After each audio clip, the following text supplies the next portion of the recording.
ഇതുവരെ ഒന്നും കാര്യമായിട്ട് സംഭവിച്ചില്ലല്ലോ എന്ന് പറഞ്ഞിട്ട് ഇരിക്കുമ്പോഴാണ് ഇങ്ങനൊരു എപ്പിസോഡ് വരുന്നത്. നമ്മളിവിടെ പറയുന്നതൊക്കെ അവർ കേൾക്കുന്നുണ്ട് എന്ന് തോന്നുന്നുണ്ട്.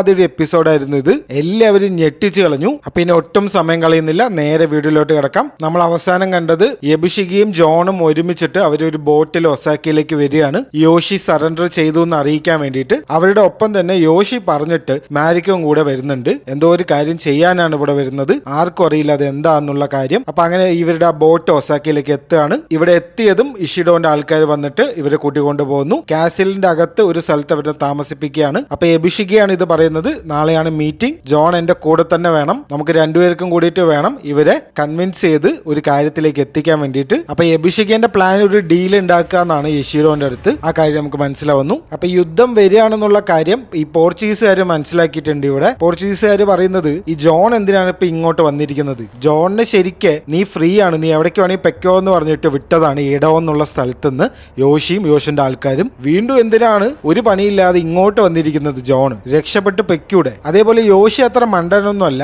അപ്പൊ എന്താണ് യോഷിയുടെ പ്ലാന്, ശരിക്കും സറണ്ടർ ചെയ്യോ അതോ ഇനി വേറെന്തെങ്കിലും ഉണ്ടോ? ഇത്തരം സംശയങ്ങളാണ് നമുക്കുള്ളത്, പോർച്ചുഗീസുകാർക്കുള്ളത്. അങ്ങനെ അടുത്ത ദിവസമായി ആ മീറ്റിംഗിന്റെ സമയമായി. എല്ലാ ആൾക്കാരും വന്നിരിക്കുന്നുണ്ട്. മെയിൻ ആയിട്ട് ഒച്ചിബിയും ഇഷിഡോവും പിന്നെ ഹയർ ഉണ്ടല്ലോ ചെറിയ പയ്യൻ അവനും ഉണ്ട്. യബുഷിഗയും ജോണും കൂടെ വരും. അവരാണ് ഈ കാര്യം പറയുന്നത്. ഞങ്ങൾ ഒഫീഷ്യലി സറണ്ടർ ചെയ്തു, ആ കാര്യം ഞാൻ ഇവിടെ അറിയിക്കാമെന്ന് പറയും. അപ്പൊ ഇഷിഡോ പറയും, നീ ഒരു ചതിയനാണ്, ട്രൈറ്റർ ആണ് നീ. ആക്ച്വലി എന്റെ അടുത്ത് ഓരോന്നൊക്കെ പറഞ്ഞിട്ട് യോഷിനെ നീ ഒസാക്ക കാസിൽ നിന്ന് നൈസായിട്ട് ഒളിപ്പിച്ച് കൊണ്ടുപോയില്ലേ, അത് കാരണം നീ ഒരു ചതിയനാണെന്ന് പറയും. അപ്പൊ യബുഷിഗയെ സ്ഥിരമുള്ളത് പറയും, എനിക്കൊന്നും അറിയില്ലായിരുന്നു, ആ പകുതി വഴി എത്തിയിട്ട് ആ അറ്റാക്ക് വരുമ്പോഴാണ് ഞാൻ തന്നെ മനസ്സിലാക്കുന്നത്. അതേപോലെ ജോസനെ കൊന്നതിലും എനിക്ക് ഒരു പങ്കുമില്ല എന്ന് പറയും. അപ്പൊ യബുഷിഗ പറയും, എന്റെ തല വേണമെങ്കിൽ നിങ്ങൾ എടുത്തോളൂ, പക്ഷെ അതിന് മുന്നേ ഞാൻ കൊണ്ടുവന്നിരിക്കുന്ന ഒരു ഗിഫ്റ്റ് നിങ്ങൾ കാണണം എന്ന് പറയും. അപ്പൊ നമ്മൾ വിചാരിക്കും എന്തോ വലിയ ഗിഫ്റ്റ് ആണെന്ന്. എന്താ സംഭവം എന്ന് വെച്ച് കഴിഞ്ഞാൽ ജോൺ ആണ് ഗിഫ്റ്റ്. ജോൺ എന്റെ കീഴിലാണ് ഇപ്പോൾ ഉള്ളത്, ജോൺ ഞാൻ നിങ്ങൾക്ക് വിട്ടുതരാന്ന് പറയും. ഇങ്ങനെ ഒരു ഡീലായിരുന്നു ഇവർ ആക്ച്വലി ഉദ്ദേശിച്ചത്. പക്ഷെ ഇഷിഡോ അതിനൊന്നും സമ്മതിക്കില്ല, അതൊക്കെ റിജക്ട് ചെയ്യും. അപ്പൊ അങ്ങനെ പ്ലാനൊക്കെ റിജക്റ്റ് ആയി ഇരിക്കുമ്പോഴാണ് നമ്മുടെ മാരിക്കോ വരുന്നത്. മാരിക്കോ വന്നിട്ട് ഒരു കാര്യം പറയുമ്പോഴാണ് നമ്മൾ ഈ കാര്യം മനസ്സിലാക്കുന്നത്. ആക്ച്വലി ഇഷിഡോവും ഒച്ചിബിയും തമ്മിലുള്ള എൻഗേജ്മെന്റ് കഴിഞ്ഞിരിക്കുന്നു. കല്യാണം കഴിക്കാൻ വേണ്ടിയിട്ട് രണ്ടുപേരും എൻഗേജ്ഡ് ആയി ഓൾറെഡി. അത് അങ്ങനെ അവസാനം സംഭവിച്ചിരിക്കുന്നു. അപ്പൊ അതിനുശേഷം മാരിക്കോ വന്നിട്ട് സംസാരിക്കുകയാണ്. ഒച്ചിബിന്റെ അടുത്താണ് സംസാരിക്കുന്നത്. അവരുടെ ചൈൽഡ്ഹുഡിലെ ഓരോ കഥകളൊക്കെ പറയും. നമ്മൾ നേരത്തെ പറഞ്ഞിട്ടുണ്ട് ഇവർ രണ്ടുപേരും ചെറുപ്പകാലത്ത് ഒരുമിച്ചായിരുന്നു താമസം. അപ്പൊ മാരിക്കോ ഒരു കാര്യം പറയും, ഓക്കെ എല്ലാം ശരി, ഞാൻ നാളെ പോവാണ്. യോഷിന്റെ 2 ഭാര്യമാരുണ്ട്, കിരിയും ഷിസുവും. 2 ഭാര്യമാര് ഇപ്പോഴും ഒസാക്കിയിലാണ് ഉള്ളത്. ഇവിടെ ഒരു കാര്യം നോട്ട് ചെയ്യേണ്ടത്, യോഷി പണ്ട് കാസിൽ നിന്ന് രക്ഷപ്പെട്ടപ്പോ 2 ഭാര്യമാരിനെ ഒസാക്ക കാസിൽ തന്നെ വിട്ടിട്ട് വന്നിട്ടുണ്ട്. ഷിസു ഇപ്പൊ പ്രസവിച്ചിട്ടുണ്ട്, ചെറിയ ഒരു കുട്ടിയുണ്ട്. യോഷിയാണ് അച്ഛൻ. അപ്പൊ മാരിക്കോ പറയും, ഞാൻ ഈ 2 പേരിനെയും കൂട്ടിയിട്ട് നാളെ പോവാണ്. അപ്പൊ എല്ലാവരും കൺഫ്യൂസ്ഡ് ആവും, എന്തിനാണ് ഇങ്ങനെയൊക്കെ പറയുന്നത് എന്ന് ആലോചിച്ചിട്ട് മാരിക്കോ വീണ്ടും പറയും, എന്റെ ലോഡ് എഡോലാണ്, എന്റെ ലോഡ് ഒരു കാര്യം ഏൽപ്പിച്ചിട്ടുണ്ട്.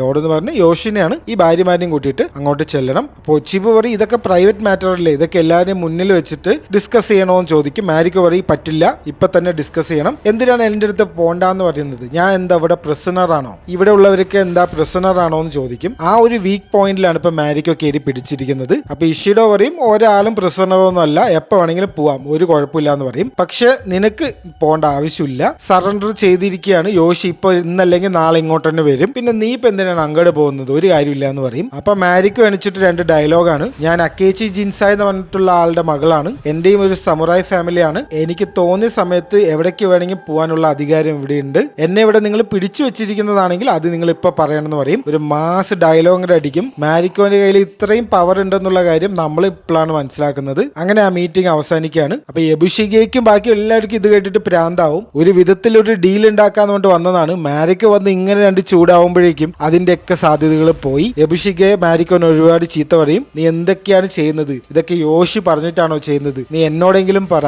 എന്താണ് യോഷിയുടെ പ്ലാൻ എന്നൊക്കെ ചോദിക്കും. മാരിക്കോ പറയും, എനിക്ക് വയ്യ, ഞാൻ റെസ്റ്റ് എടുക്കാൻ പോവാണ്, ഇതൊന്നും സംസാരിക്കാൻ വയ്യ എന്ന് പറയും. ഒന്നും വിട്ടു പറയില്ല. നമ്മൾ ഒരു കാര്യം കൂടെ മനസ്സിലാക്കേണ്ടത്, മാരിക്കോനൊരു മകനുണ്ട്, വലിയൊരു പയ്യനാണ്. അവനൊക്കെ വരും, അവൻ ഈ ഒസാക്ക കാസിൽ ഉള്ളതാണ്. അവൻ വരെ ഇമോഷണലി ബ്ലാക്ക്മെയിൽ ചെയ്യും, ഇങ്ങനെ ചെയ്യരുത്, ഇങ്ങനെ നിങ്ങൾ ഇവിടുന്ന് പോയി കഴിഞ്ഞാൽ, ഇവരിനെയൊക്കെ എതിർത്ത് ഇവിടുന്ന് പോകാൻ പോയി കഴിഞ്ഞാൽ നിങ്ങൾക്ക് ഇനി ഇങ്ങനെ ഒരു മകനില്ല, ഫുള്ള് സെന്റിയൊക്കെ അടിച്ചിട്ട് പോവും. ഈ പയ്യന് ഇതൊന്നും അറിയണ്ടല്ലോ, അവൻ ഈ ഒസാക്ക കാസിൽ ഇരുന്നാൽ മതി, ബാക്കിയുള്ളവർക്കാണ് ഈ പ്രശ്നം മൊത്തം. അങ്ങനെ അടുത്ത ദിവസമായിരിക്കുന്നു. മാരിക്കോ ഇവിടുന്ന് പോകാൻ വേണ്ടി റെഡി ആവുകയാണ്. കിരിനെയും ഷിസുവിനെയൊക്കെ ഒരു പല്ലക്കിൽ കയറ്റിയിട്ട് മാരിക്കോ ഫ്രണ്ടിൽ നടക്കുകയാണ്. 2-3 സമുറായികളുണ്ട്. പ്രൊട്ടക്ഷന് വേണ്ടിയിട്ട്. അങ്ങനെ ഇവർ പുറപ്പെടും. ഗേറ്റ് എത്തുമ്പോഴേക്കും രണ്ടുപേരും ഇവരിനെ സ്റ്റോപ്പ് ചെയ്യും. പെർമിറ്റ് ഉണ്ടോ എന്ന് ചോദിക്കും. ഈ പെർമിറ്റ് ഇല്ലെങ്കിൽ നിങ്ങൾക്ക് ഇവിടുന്ന് പോകാൻ പറ്റില്ല, ഇഷിഡോന്റെ പെർമിറ്റ് വേണമെന്ന് പറയും. മാരിക്കോ പിന്നെ ഒന്നും നോക്കില്ല, ആ കൂടെയുള്ള സമുറായികളുടെ അടുത്ത് ആ രണ്ടുപേരിനെ അങ്ങോട്ട് കൊല്ലാൻ പറയും. സിമ്പിൾ ആയിട്ട് ഒറ്റ വെട്ടിന് ഇവരിനെ കൊല്ലും. പിന്നെ അവിടെ ഒരു വലിയ അറ്റാക്ക് തന്നെയാണ്. നേരിട്ടുള്ള ഫൈറ്റിന് സമുറായി ഓക്കെയാണ്, പക്ഷെ ഇവരിനെയൊക്കെ അമ്പ് വിട്ടിട്ട് ഇഷിഡോന്റെ ആൾക്കാർ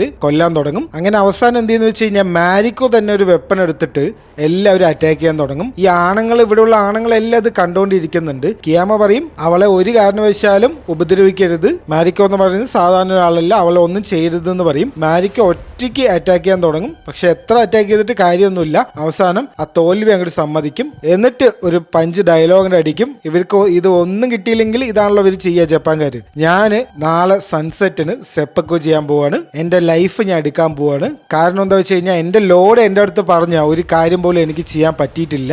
ഈ ഭാര്യമാരനെ കൊണ്ടുപോകാന്നുള്ള വാക്ക് ഞാൻ കൊടുത്തിട്ട് വന്നാണ്, ആ വാക്ക് എനിക്ക് പാലിക്കാൻ പറ്റുന്നില്ല. ഞാൻ നാളെ സൺസെറ്റിന് സെപ്പക്കോ ചെയ്യും, മരിക്കാൻ പോവാണെന്നുള്ള കാര്യം പറയും. ഇത് കേട്ടപ്പോഴേക്കും എല്ലാവരും ഒന്നുകൂടി ഞെട്ടും. അപ്പൊ തന്നെ ഒരു കൗൺസിൽ മീറ്റിംഗ് വിളിക്കും. ഒച്ചിബിയാണ് അതിലൊരു കാര്യം പറയുന്നത്. ഭയങ്കര ഇൻട്രസ്റ്റിംഗ് ആയിട്ടൊരു കാര്യമാണ്. നാളെ സെപ്പക്കോ ചെയ്യാതെ മാരിക്കോ ഇവിടുന്ന് രക്ഷപ്പെട്ടു കഴിഞ്ഞാൽ, അതായത് ഈ പെർമിറ്റ് ഒക്കെ കൊടുത്ത് ഇവിടുന്ന് പോയി കഴിഞ്ഞാൽ ബാക്കിയുള്ള ലോഡ്സും റീജൻസും എല്ലാവരും അതേപോലെ പെർമിറ്റ് ചോദിക്കും. അവർക്കും ഇവിടെ നിന്ന് പോകണമെന്ന് പറയും. ഇനിയിപ്പോ എങ്ങാനും നാളെ സെപ്പക്കോ ചെയ്ത് മാരിക്കോ മരിച്ചു കഴിഞ്ഞാൽ ബാക്കിയുള്ള റീജൻസും ലോഡ്സും എല്ലാവരും റിവോൾട്ട് ചെയ്യാൻ തുടങ്ങും. കാരണം ഇവരിനെ എതിർത്ത് കഴിഞ്ഞാൽ ഇതാണ് ഇവരുടെയൊക്കെ അവസ്ഥ എന്ന് കണ്ടിട്ട് അവരും ഇനി ആക്രമിക്കാൻ തുടങ്ങും. ഇവർക്കെതിരെ പ്രവർത്തിക്കാൻ സ്റ്റാർട്ട് ചെയ്യും. അപ്പൊ ഇത് ഒരു ട്രിക്കി സിറ്റുവേഷൻ ആണ്. ഞാനിത് എങ്ങനെ സോൾവ് ചെയ്യുന്ന എനിക്കും അറിയില്ല, നോക്കാം നമുക്ക് എന്ന് പറയും. അപ്പൊ അത് കഴിഞ്ഞിട്ട് ഒച്ചിബി എന്ത് ചെയ്യുന്ന വെച്ച് കഴിഞ്ഞാൽ മാരിക്കോനെയും ജോണിനെയും വിളിച്ചു വരുത്തും. ശരിക്കും മാരിക്കോന്റെ അടുത്ത് സംസാരിക്കാനാണ് വിളിച്ചു വരുത്തുന്നത്. അങ്ങനെ ഒരു പേരിന് ജോണിനെയും കൂടി വിളിക്കും. ഒച്ചിബി എന്നിട്ട് മാരിക്കോന്റെ അടുത്ത് പറയും, നിന്റെ ഗെയിംസ് ഒക്കെ നീ സ്റ്റോപ്പ് ചെയ്തോ, സൂയിസൈഡ് ചെയ്യുന്ന പറഞ്ഞിട്ട് നീ ഭീഷണിപ്പെടുത്തൊന്നും വേണ്ട, അതിലൊന്നും ആരും വീഴാൻ പോകുന്നില്ല, എന്തിനാണ് നീ ഇങ്ങനെയൊക്കെ ചെയ്യുന്നത് എന്ന് ചോദിക്കും. പിന്നെ അങ്ങോട്ടും ഇങ്ങോട്ടും ഓരോ സെന്റി സ്റ്റോറീസ് ഒക്കെ പറഞ്ഞിട്ട് കരയാൻ തുടങ്ങി രണ്ടുപേർക്കും അങ്ങോട്ടും ഇങ്ങോട്ടും ഇഷ്ടമുണ്ട്. എന്നാൽ ഇവർ പെട്ടിരിക്കുന്ന ഒരു അവസ്ഥ അങ്ങനെയാണ്. ഇനി സംസാരിച്ചിട്ട് കാര്യമില്ല എന്ന് പറഞ്ഞിട്ട് മാരിക്കോ ഇറങ്ങിപ്പോവും ആ ഒരു മീറ്റിംഗിൽ നിന്നും. അങ്ങനെ അടുത്ത ദിവസം വൈകുന്നേരം ആയിരിക്കുന്നു. സെപ്പക്കോ ചെയ്യാൻ വേണ്ടിയിട്ട് മാരിക്കോ ഇരിക്കുകയാണ്. ഇപ്പൊ മരിക്കും. കാരണം തൊട്ട് മുന്നേ എപ്പിസോഡിൽ ഹിറമോട്സോ മരിക്കുന്നത് നമ്മൾ കണ്ടു. മെയിൻ ക്യാരക്ടേഴ്സ് ഒക്കെ മരിക്കാൻ തുടങ്ങിയിരിക്കുകയാണ്. ഇപ്പൊ മാരിക്കോ എന്തായാലും മരിക്കുന്നു പറഞ്ഞിട്ട് നമ്മൾ ഇരിക്കും. അവസാന നിമിഷത്തിൽ കത്തിയെടുത്ത് കുത്താൻ പോകുമ്പോഴാണ് ഇഷിഡോ വരിക. ഇഷിഡോ വന്നിട്ട് ഒരു പെർമിറ്റ് അങ്ങോട്ട് കൊടുക്കും. നിനക്ക് എങ്ങോട്ട് വേണമെങ്കിൽ പൊയ്ക്കോ, ഇമ്മാതിരി തോന്നിവാസം മാത്രം ഇവിടെ കാണിക്കരുത്, നീ മരിക്കൊന്നും വേണ്ട എന്ന് പറയും. അപ്പൊ ജസ്റ്റ് മിസ്സിന് മാരിക്കോ രക്ഷപ്പെടും. അപ്പൊ എന്താ സംഭവം വെച്ച് കഴിഞ്ഞാൽ അപ്പൊ തന്നെ ഈ കിരിയും ഷിസു ഉണ്ടല്ലോ, അവരും ചോദിക്കും ഞങ്ങൾക്കും പെർമിറ്റ് വേണം, ഞങ്ങൾക്കും മാരിക്കോന്റെ കൂടെ രക്ഷപ്പെടണം, ഇവിടുന്ന് പോകണം എന്ന് പറയും. അപ്പൊ ഇഷിഡോ പറയും ആർക്ക് വേണമെങ്കിൽ എപ്പോൾ വേണമെങ്കിൽ പോവാം, പെർമിറ്റിന് അപേക്ഷിച്ചാൽ മാത്രം മതി, അത് അപ്പം തന്നെ നിങ്ങൾക്ക് കിട്ടുമെന്ന് പറയും. അപ്പൊ ഇങ്ങനെയൊക്കെ സംഭവിക്കുമ്പോൾ തന്നെ എന്തോ ഒരു കുഴപ്പം, ഒരു പണി വരുന്നുണ്ട് നമ്മൾ ആലോചിക്കണം. ആ ദിവസം രാത്രി കുറെ കാര്യങ്ങൾ സംഭവിക്കുന്നുണ്ട്. ആദ്യം സംഭവിക്കുന്നത് മാരിക്കോയും ജോണും കൂടെ സെക്സ് ഒക്കെ ചെയ്യും. മാരിക്കോ ഇപ്പൊ മരിക്കുന്നു പറഞ്ഞിട്ട് മടങ്ങി വന്നതാണ്. അപ്പൊ അതിന്റെ ഒരു ഭാഗമായിട്ട് ഒരു സെക്സ് ഒക്കെ ചെയ്യും. അപ്പൊ അത് കഴിഞ്ഞിട്ട് വേറൊരു കാര്യം സംഭവിച്ചിട്ടുണ്ടായിരുന്നു. യോഷിന്റെ ഒരു മെസ്സേജ് ഉണ്ടെന്ന് പറഞ്ഞിട്ട് ഒരാൾ വന്നിട്ട് യബുഷികേന്റെ അടുത്ത് ഒരു കാര്യം പറഞ്ഞിട്ടുണ്ടായിരുന്നു. എന്താ കാര്യം എന്നൊന്നും പറയില്ല. അപ്പൊ എന്താണ് സംഭവം എന്ന് വെച്ച് കഴിഞ്ഞാൽ യബുഷിക വന്നിട്ട് ഈ ഗാർഡ്സ് ഉണ്ടല്ലോ, ഈ കാസിൽ ഗാർഡ് ചെയ്യുന്ന ആൾക്കാർ, അവരെയൊക്കെ അങ്ങോട്ട് കൊല്ലും. അപ്പൊ നമ്മൾ വിചാരിക്കും ഈ ഗാർഡ്സിനൊക്കെ എന്തിനാ കൊല്ലുന്നത് എന്ന് വിചാരിക്കുമ്പോഴാണ് വേറെ കുറച്ച് ആൾക്കാർ അകത്തേക്ക് വരും. ഈ വാതിലൊക്കെ ഓപ്പൺ ചെയ്ത് കൊടുക്കും യബുഷിക്ക്. നിഞ്ചാസ് പോലത്തെ ആൾക്കാരാണ് വരിക. നമ്മൾ വിചാരിച്ചു യോഷിന്റെ ആൾക്കാരായിരിക്കും, അല്ല, ഇത് നിഞ്ചാസ് പോലത്തെ കുറച്ച് ആൾക്കാരെ വരിക, അൺഒഫീഷ്യൽ ആയിട്ടുള്ള ആൾക്കാർ. ഒരു സ്നീക്ക് അറ്റാക്ക് ആണ് അവർ ചെയ്യുക. അങ്ങനെ ഇവര് ഒരുപാട് ആൾക്കാരെ കൊല്ലാൻ തുടങ്ങും. എന്നിട്ട് എന്തെന്ന് വെച്ച് കഴിഞ്ഞാൽ മാരിക്കോൻ ജോണും ഉള്ള റൂം ഉണ്ടല്ലോ, അവിടെ എത്തും. മാരിക്കോനെ അറ്റാക്ക് ചെയ്യാൻ തുടങ്ങും. അപ്പൊ മാരിക്കോ ആണ് പറയാ ഇവര് ഷിനോബി എന്ന് പറഞ്ഞിട്ടുള്ള ആൾക്കാരാണ്, ഈ കൊട്ടേഷൻ ടീം പോലത്തെ ആൾക്കാരാണ്, എന്നെ അറ്റാക്ക് ചെയ്യാനാണ് ഇവര് വന്നിരിക്കുന്നത് എന്നൊക്കെ പറയും. അങ്ങനെ ഒരു വിധം മാരിക്കോയും ജോണും കൂടെ, ജോണിന്റെ കയ്യിൽ ഒരു തോക്കുണ്ട്, ആ തോക്ക് കൊണ്ടൊക്കെ വെടിവെച്ചിട്ട് ഇവര് ഫൈറ്റ് ബാക്ക് ചെയ്യും. ഇവര് രണ്ടുപേരും തമ്മിൽ അങ്ങോട്ടും ഇങ്ങോട്ടും ഫൈറ്റ് ആയിരിക്കും പിന്നെ കുറച്ചു നേരത്തേക്ക്. അങ്ങനെ ഇവര് രക്ഷപ്പെട്ട് പോകുമ്പോൾ യബുഷികി ഇവരുടെ കൂടെ കൂടും. ഇങ്ങനെ ഒരു റൂമിൽ ഇവരൊരു ലോക്ക് ആവും. അതായത് ഇനി എങ്ങോട്ടും പോകാനില്ല, ആ റൂമിന്റെ അകത്ത് ഇവർ പെട്ടുപോകും. അപ്പൊ ഈ റൂമിൽ ഒരു ബോംബ് വെച്ച് പൊട്ടിക്കാൻ പോവാണെന്ന് ഷിനോബിന്റെ ആൾക്കാർ പറയും. ഇപ്പൊ മാരിക്കോ പറയും ഇതെല്ലാം ഇഷിഡോന്റെ കളികളാണ്, എന്നെ കൊല്ലാൻ വേണ്ടിയിട്ട് ഈ പെർമിറ്റ് ഒക്കെ തന്ന് എന്നെ പറ്റിച്ചതാണ്, ഇഷിഡോണ് എല്ലാത്തിന്റെയും കാരണം എന്ന് പറഞ്ഞിട്ട് ആ ഡോറിന് അവർ ബോംബ് പൊട്ടിക്കുകയാണ്. അപ്പൊ അതിന്റെ കൂടെ പോയിട്ട് മാരിക്കോ നിൽക്കും. അതായത് മാരിക്കോ വേറൊരു രീതിയിൽ സൂയിസൈഡ് ചെയ്യും. ആ ബോംബ് പൊട്ടും, മാരിക്കോ മരിക്കും. അവസാനത്തെ എപ്പിസോഡിന് വേണ്ടി നമുക്ക് കാത്തിരിക്കാം. ഈ എപ്പിസോഡ് ഇവിടെ അവസാനിക്കുകയാണ്. ഇനി ഇതുപോലെ നല്ലൊരു വീഡിയോയിൽ കാണാം. അപ്പോൾ ബൈ.